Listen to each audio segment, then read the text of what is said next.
ಲಗ್ನದಲ್ಲಿ ಒಂದು ಶುಭಗ್ರಹ ಉಚ್ಚವಾಗಿದ್ದರೆ ಆ ಲಗ್ನಕ್ಕೆ ಪ್ರಾಪ್ತವಾಗುವ ದೋಷಗಳು ನಿವಾರಣೆಯಾಗುತ್ತವೆ.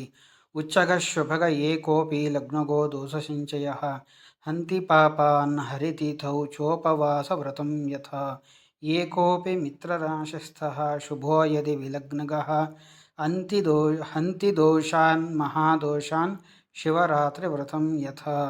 ಯಾವ ಶುಭಗ್ರಹವಾಗಲಿ ವಿವಾಹ ಲಗ್ನಾಧಿಪತಿಗೆ ಅಂದರೆ ನವಾಂಶದ ಲಗ್ನಾಧಿಪತಿಗೆ ಮಿತ್ರನಾಗಿ ಲಗ್ನದಲ್ಲಿ ಶುಭಗ್ರಹ ಯುಕ್ತನಾಗಿದ್ದರೆ ಶಿವರಾತ್ರಿ ವ್ರತಾಚರಣೆಯಿಂದ ಮಹಾದೋಷಗಳು ಹೇಗೆ ನಾಶವಾಗುವವೋ ಅದೇ ರೀತಿ ಲಗ್ನಕ್ಕೆ ಪ್ರಾಪ್ತವಾದ ಸಮಸ್ತ ದೋಷಗಳು ಪರಿಹಾರವಾಗುವುದೆಂದು ಉಕ್ತವಾಗಿದೆ.